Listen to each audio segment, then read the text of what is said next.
There you go. Hi, uh, Hey, can you? So we're chatting today, talking about endo. Um, but can you Mhm. just quickly introduce yourself for us, please?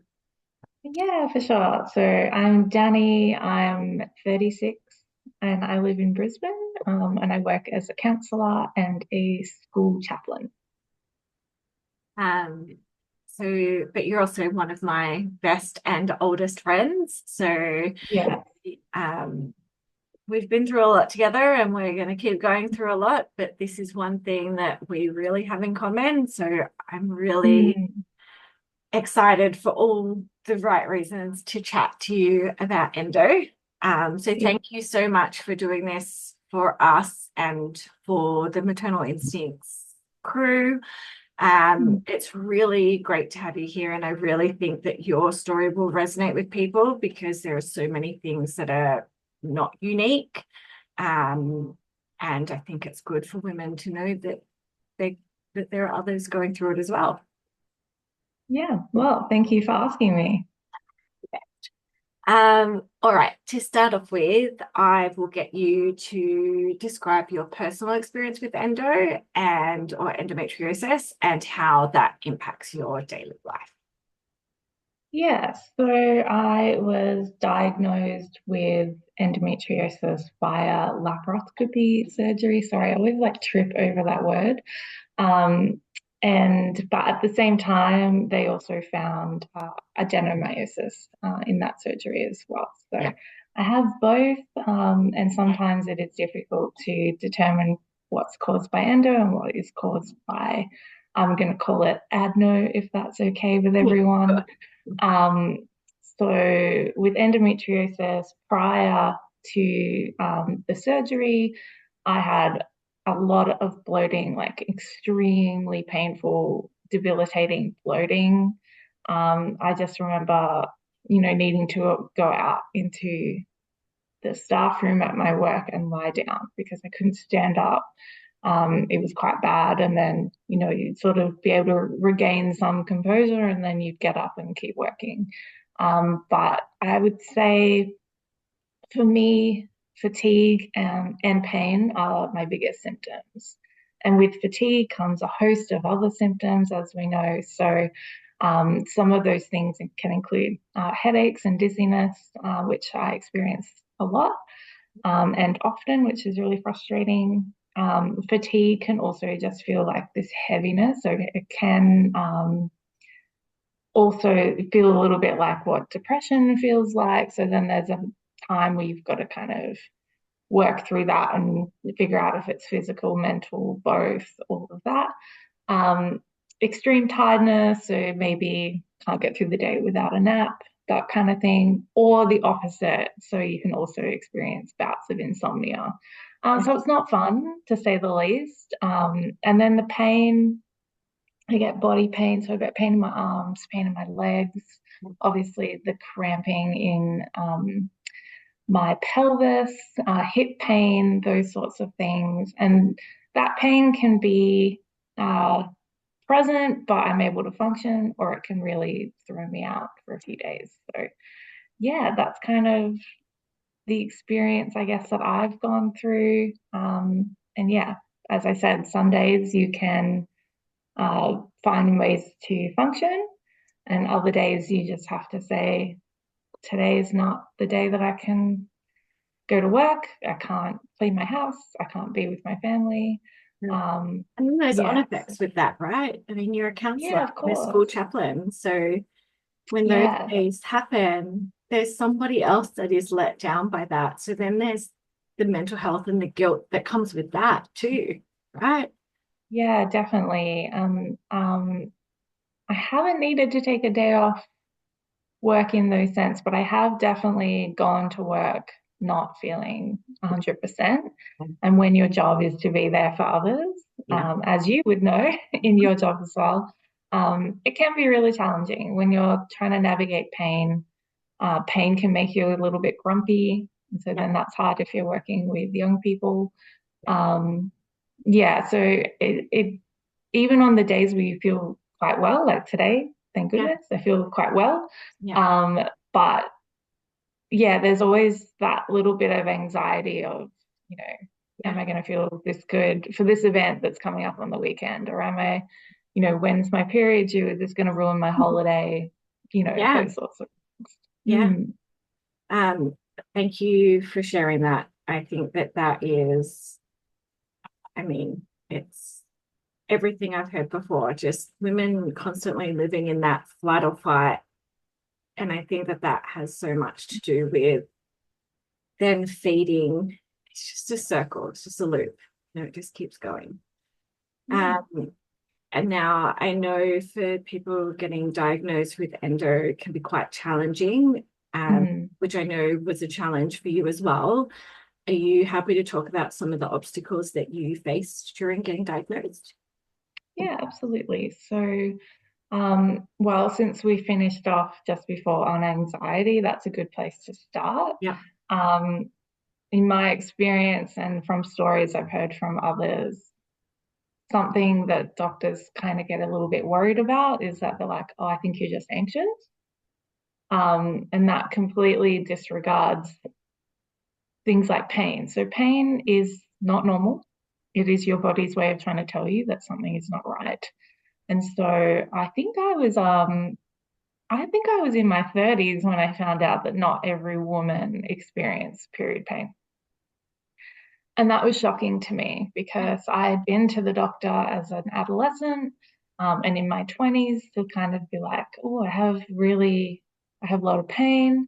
And they would just say, oh, it's just unlucky, like Mm. it's unlucky that your pain is this bad. So the way, like the languaging that they would use made me believe that this was part of a female's experience. Yeah. And so I really didn't think to look into it any more than that. I was just like, ah, damn, better go on the pill. And that was something that also put off finding out because I was on the pill for, I think, since I was 16 to my mid 20s. And, you can skip your period. It sort of stops your ovulation. So I wasn't experiencing ovulation pain.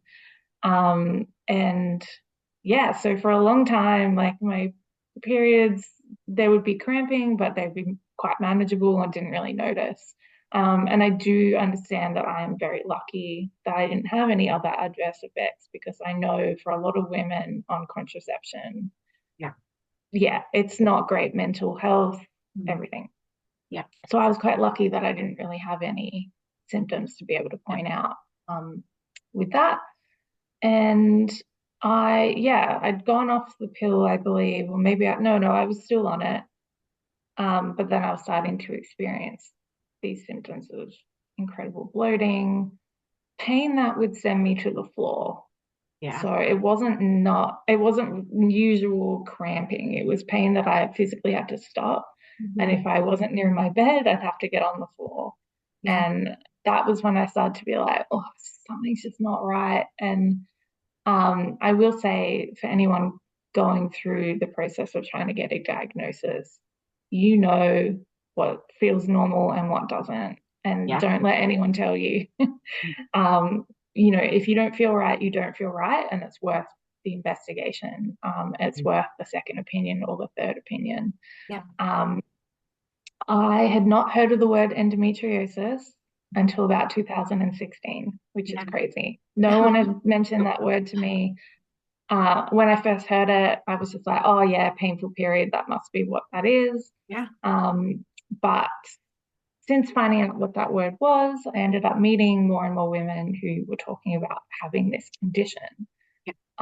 And when I moved to Brisbane, there were a couple of fundraising events during Endo Month, and I went along with my friends in support of them. But that was when I started to learn what endometriosis was, and that was when I started to connect some dots of like, this sounds Oh. familiar. And Mhm. so that was when I was like, I think maybe I just want to go and check to Yeah. see if it could be what it is. And I had a couple of friends who had posted to their Instagram accounts their stories of being diagnosed. And I was like, oh, interesting. And so I reached out to them and I was like, hey, like, can I just ask you about your symptoms? Yeah. or hey, can I ask you how you got your diagnosis? And from there, I decided to go to my GP and ask for a referral. And that was a super weird experience because she Yeah. was just kind of like, why? Like, why don't you just go to a gynecologist? Like, you're on the pill, like all this stuff. And she was almost trying to talk me out of it, which felt, yeah, really odd. But I just pushed and I was able to get this referral. Yeah. And from there, my GP had also said, well, you're going to need an ultrasound, you're going to need blood tests. So she signed me up for those things. Yeah. Great, no problem. Yeah. So I went and got blood tests, I went and got ultrasounds, and I finally got the appointment with this specialist. Mm-hmm. She did a physical exam, but she didn't use an ultrasound, which looking back, I'm like, that's weird. And then she requested that I go and get the ultrasound blood test again, even though those tests were recent. So, and then book another appointment and come back with that information. So I do all of that. She also tells me to keep like a period tracker and like a period diary. So I do all of that. I come back to the second appointment, present her with everything, and she goes, oh, just go off the pill and see. And, you know, that's thousands of dollars that you've just spent. It's quite, you know, invasive. Being explored is what I like to call it, in that way. And, you know, time consuming as well. Her office wasn't close to my house. It was about a 45-minute trip. Yeah. And for someone who's already experiencing symptoms like fatigue, anxiety, Yeah. pain, Yeah. it was a lot. And so I was pretty frustrated. And at that point, I was like, I'll just give up. I'll just try gluten-free, which didn't last very long. Just pasta.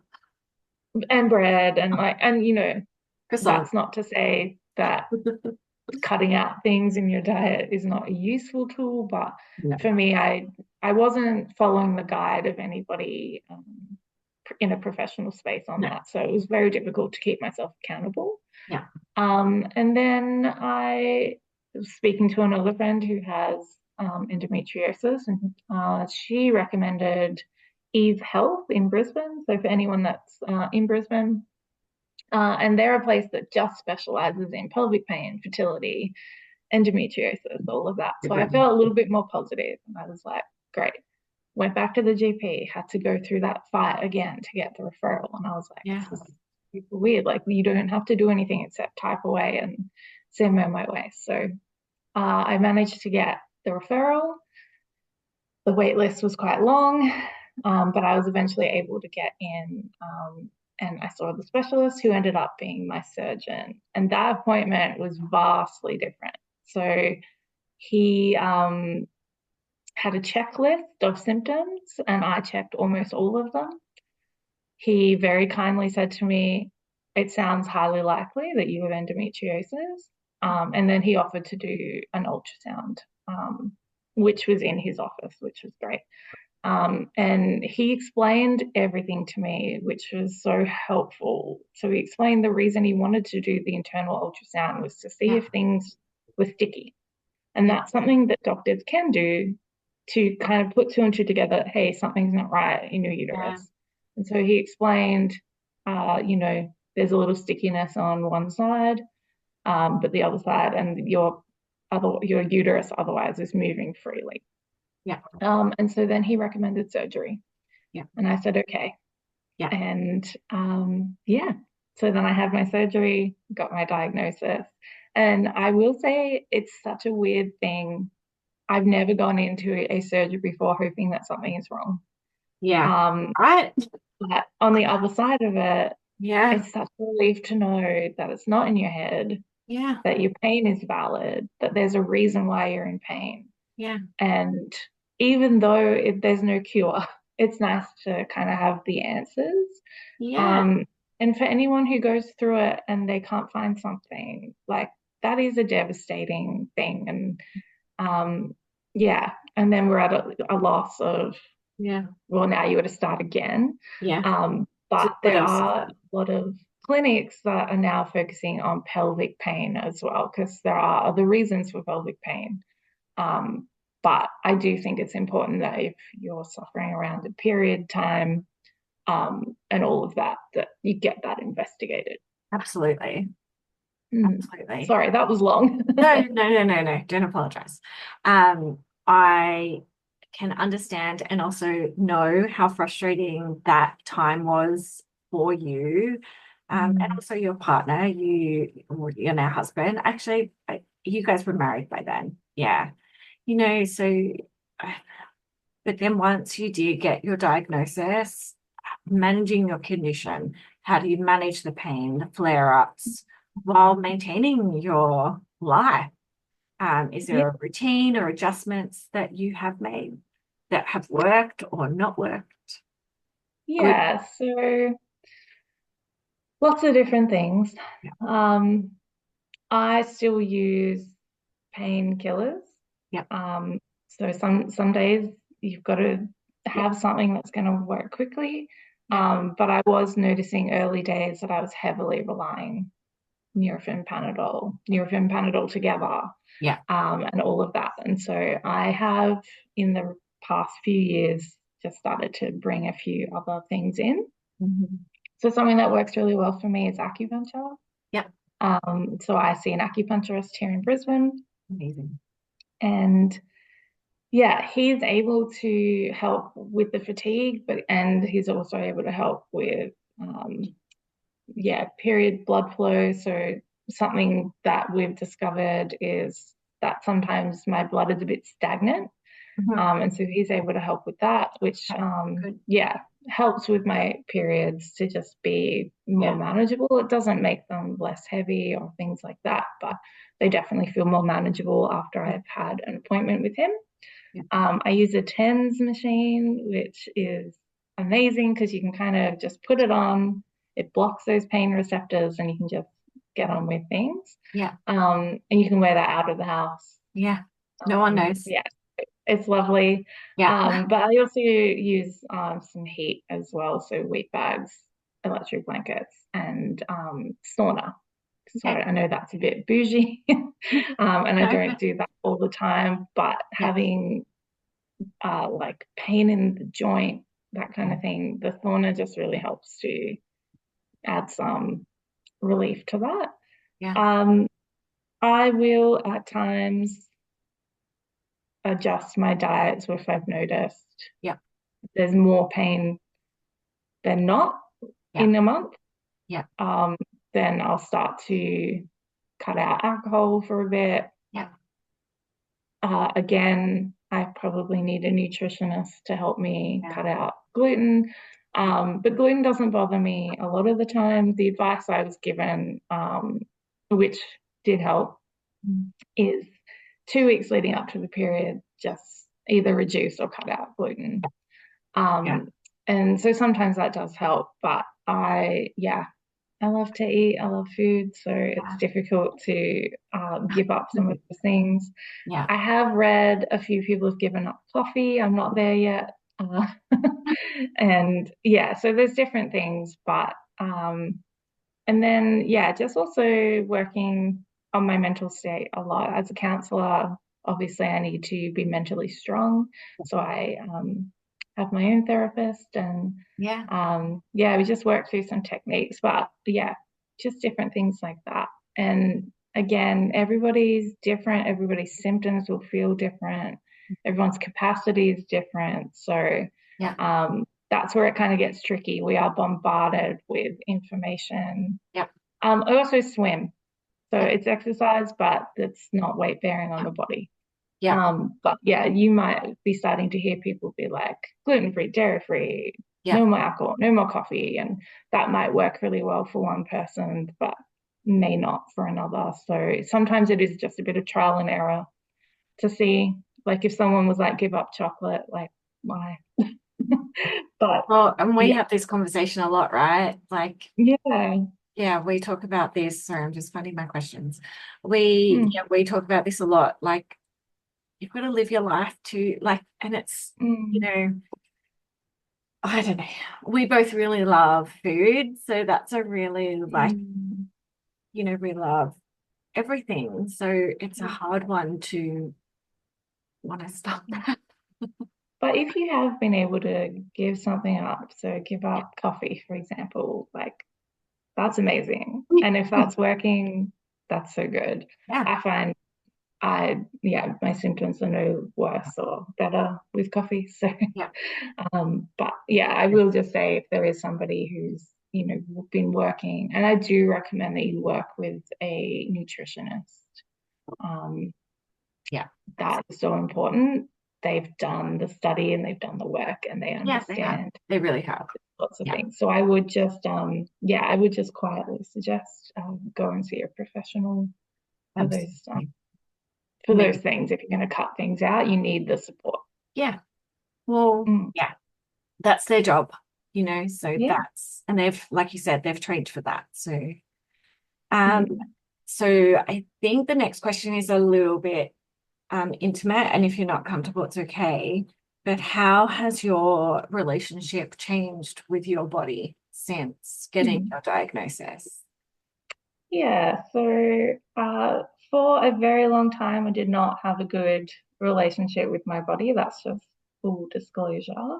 Mm. And some days it's still really, really hard, especially when you wake up in the morning and you look and feel fine and like your normal self, and Yeah. then you have a sip of water and you bloat up to look, Yeah. yeah, 6 months pregnant or Yeah. something. Yeah. So there's that difficulty of like, and some of this is just going to feel so trivial, but like some days your pants fit and other days they don't. Yeah. You can't wear a bodycon dress anymore. It's just like different things. So, Yeah. but I think since having the surgery and my recovery took a while. That did. It was quite painful in the Yeah. recovery. But just to sit back and just be amazed at what the body has gone through and how it's healed Yeah. and all of that has really just helped me to appreciate the body I'm in. Yeah. Um, and I do spend some time in mindfulness practice where that really helps me to be more in tune Yeah. with my body as well. Yeah, so I think like maybe just as I've gotten older, I've learned to appreciate my body for what it can do and all of that. So weirdly enough, like it's only frustrating when things just feel like they're not functioning Yeah. the way that they should.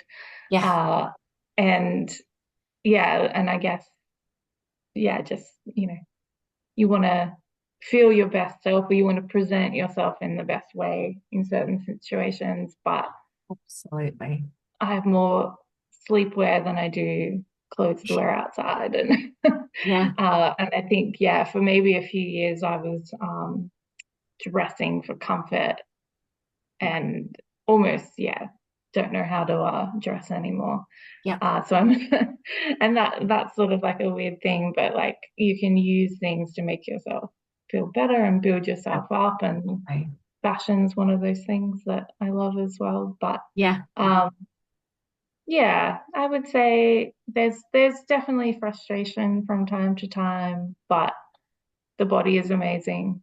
Yeah. uh so yeah, Good. it's a learning to love situation.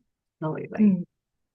Um, I've got one more question for today, and then next week we'll talk about all things from a counselling perspective.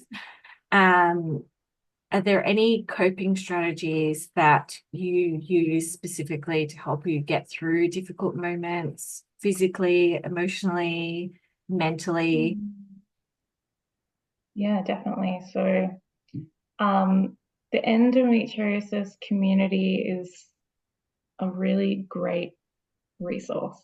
Um, and also just being able to speak to a friend, and those things. But if you can find community, so if you're using social media or you're attending endometriosis awareness events, those Yeah. sorts of things.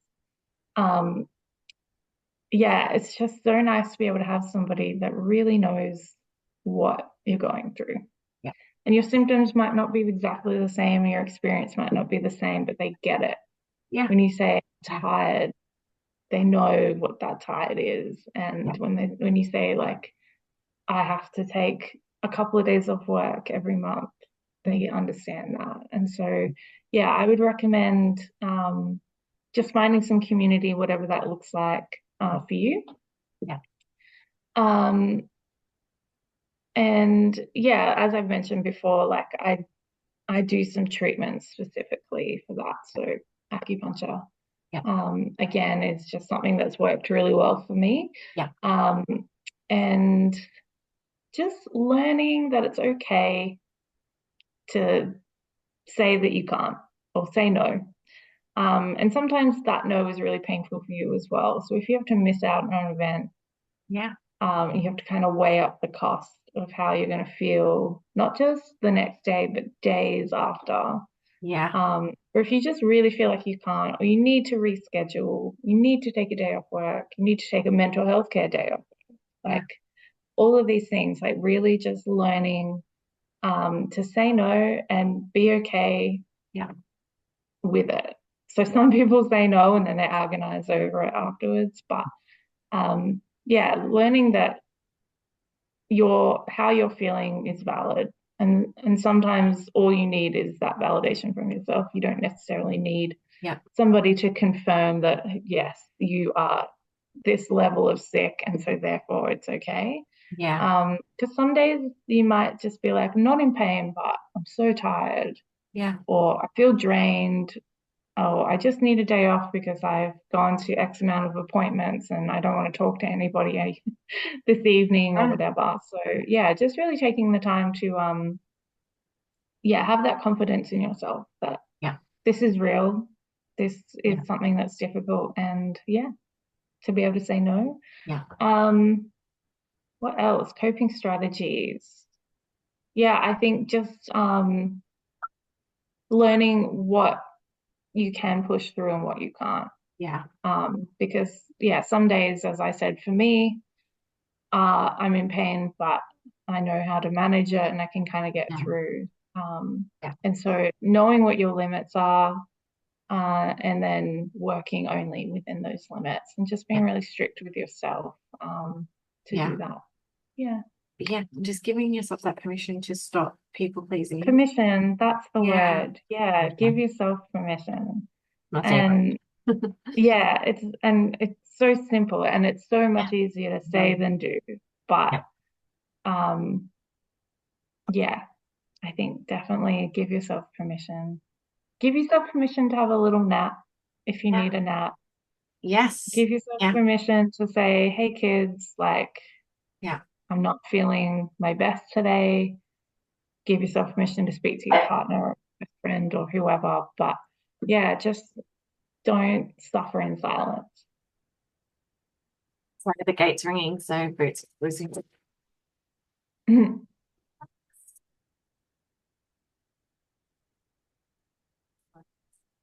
All right. Well, okay, you can join me. Um, I'm so grateful that you have shared some really intimate stuff today. I know it might not seem like it, but it will really help people because this is what Maternal Instincts is wanting to do, create that community. So we're really grateful that we're really grateful that you have agreed to do this for us. And I'm really excited for next week when we talk about counseling and mental health tips for people, because that's huge, right? With endo, your mental health is huge. Yeah, definitely. It's like it's just something that goes hand in hand. Yeah. In any kind of suffering, Yeah. your mental health is impacted. Yeah. Whether that is something that you feel like you've got a handle on or something that you're really struggling with. And yeah, I will say as a counsellor, it's my firm belief that you don't have to be at rock bottom or like the worst struggles that you've ever faced, you can just come in and express how you're feeling, or, you know, say, my GP doesn't take me seriously or something, because that's not nothing. And so, yeah, wherever you sit on that spectrum, your mental health is important. And there's lots of counsellors and psychologists and that are ready to help. All right. Thank you so much. Thank you.